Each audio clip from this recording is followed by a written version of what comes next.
everyone, today we're going to be doing Love and Hip Hop Atlanta Season 2 Reunion Part 2. So show starts off talking about Rashida and Kirk. They start rolling the footage of Benzino getting basically turned up at cabin with Benzino and Bobby Valentino, and what led up to this. He's like, he's going through some problems. What should be the happiest time in him and his wife's life, he looks at it as, this is just another thing that's gonna make me mad. Like, first, his brother, I think, was in the hospital. His son was in jail for whatever reason, and now Rashida's telling him that she's pregnant.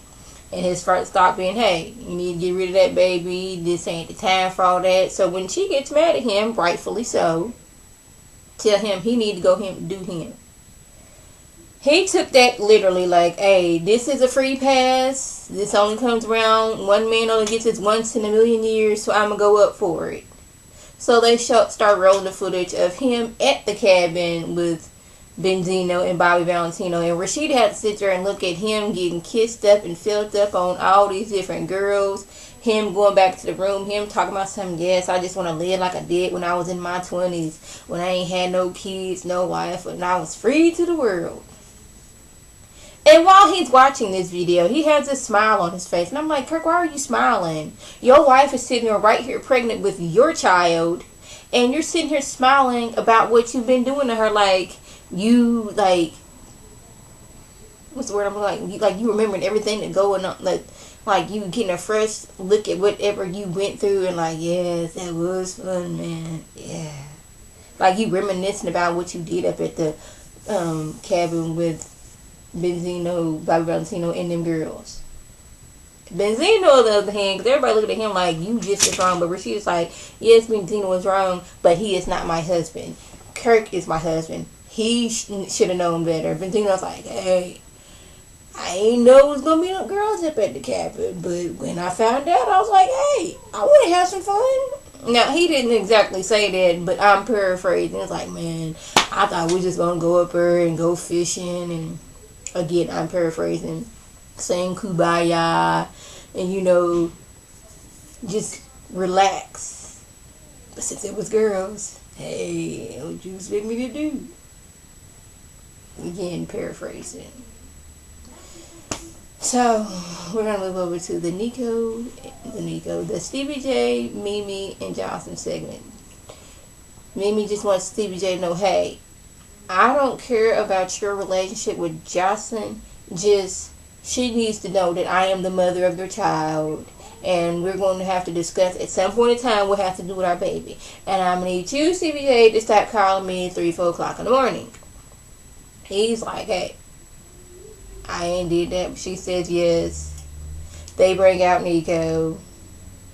Every security guard that was in the room bum rushed the stage like, hey, we ain't gonna have all this now. One of them even almost tripped trying to get to the stage. Benzino's walking up to the stage like he finna do something. I'm like, really, Benzino? All these 50 million security guards up there, and you decide that you need the help too? Okay, if you want me to believe that, okay. They discussed the whole fake watch and all, and how Stevie J was saying no Rolex, you know, ticks. Nico's thing is, if I tell you it was real, you're not gonna believe me. Well, when her watch started ticking, that was kind of proof of enough. But we gonna get past that. Yes. Apparently, Nico and Mimi are still dating. They had broke up on the show for a little bit, but apparently they've gotten back together and they're doing good. In my opinion, Mimi is leaving Stevie J for the watered down version of Stevie J. I think Mimi was just so happy to have her a man that she just jumped on the first one that came. Now, maybe I'm wrong about this. Maybe they had this good chemistry since they've been knowing each other for the last so many years. But to me, it's like they didn't seem all that. I didn't get that connection between them two. So maybe I'm wrong, but that's what I get from it. We're gonna move over to Erika and Scrappy situation. Erika and her mom and Young, Scrappy and Little DR on the stage. they're, like always, going at each other. And Mignon was like, hey, I was for the relationship at first, but my thing is, I can state my opinion on things, but between me, like, she's like, me and my daughter, I can discuss how I feel about her relationship with her, but I'm not gonna go to Scrappy and be like, hey, you doing wrong, you will never be this, call him out his name. And she's like, Mama D, she doesn't know her place. She said if she if she thinks she's a queen, she needs to start acting like one. I was like, you go ahead, Mignon, because Mama D sure do believe she's a queen. Queen of what? I don't know. Guess since I don't even know who did Scrappy, the Prince of the South, but whoever did, now Mama D done got her head since he's the prince, therefore I should be the queen of the South. And I have all my royal subjects, but if you playing that fantasy world, you gotta act it. I do not condone Mama D acting like a queen because it gets on my nerves.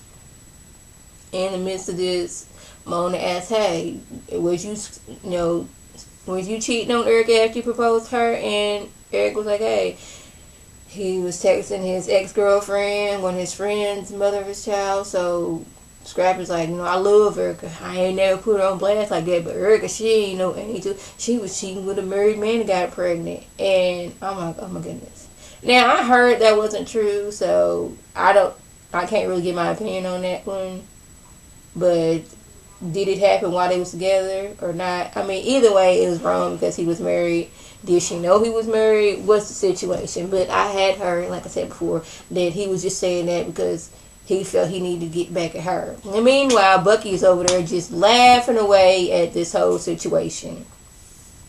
Then the showdown between Erika and Bucky happened. Erika's going in on her.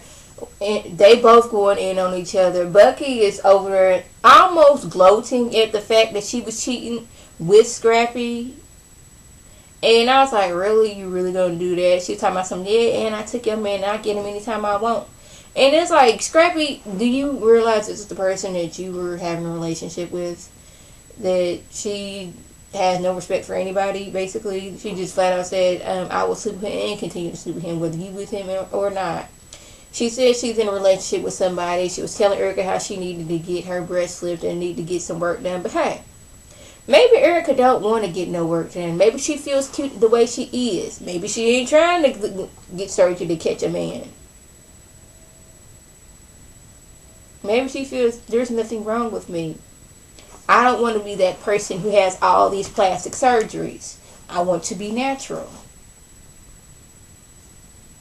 Maybe. And they showed this scene where Tracy tried to get Erika and Bucky to talk. And how Erika, she just plainly said, why do you always have my name in your mouth? And Bucky flew off the handle, got carried out by security. And Bucky seems confused as to why Erika doesn't really want to have a conversation with her. And I understand. I wouldn't want to have a conversation with the woman who my fiance, boyfriend, or wherever he was at the time, was cheating with. Excuse me, got hiccups. There's nothing you can say can justify that because you knew we were in a relationship, but yet you continued on doing it. And she's like, well, she don't really never want to talk to me, so I don't know what to do. And like, you were cheating. Her man was cheating on her with you. That's the conflict that you guys have together. And Bucky seems confused about that. I get it. I get it. She doesn't seem to get it. I'm not sure why. But yeah, she's confused. Like, hey, I don't know why she don't want to talk to me. It's because that's that very reason. Yeah. She don't have anything to do with you because you were creeping with her man. Yeah. K. Michelle, she got up there and sung and did her thing. They talked about the whole, was Carly Red lying when she said that Benzino had sex with Jocelyn. Benzino called her out on her stuff, talking about some, you always want to get with me. I got a text right now. You was trying to get me at your dressing room. You'd like me to show that to the world? And she was like, well, we got chemistry. You know how we do. So, yeah. So, I don't think we're ever going to get the true story of, did Benzino say he slept with Jocelyn or not? So, yeah. that was the gist of the episode. If I left anything out, by all means, leave a comment or a video response. And like always, I want to thank my subscribers and the people who watch my videos. I want you to like this video, comment, and subscribe. And share this video with your friends on Facebook, Twitter, and here on YouTube. This is Lady T signing off. Have a good one.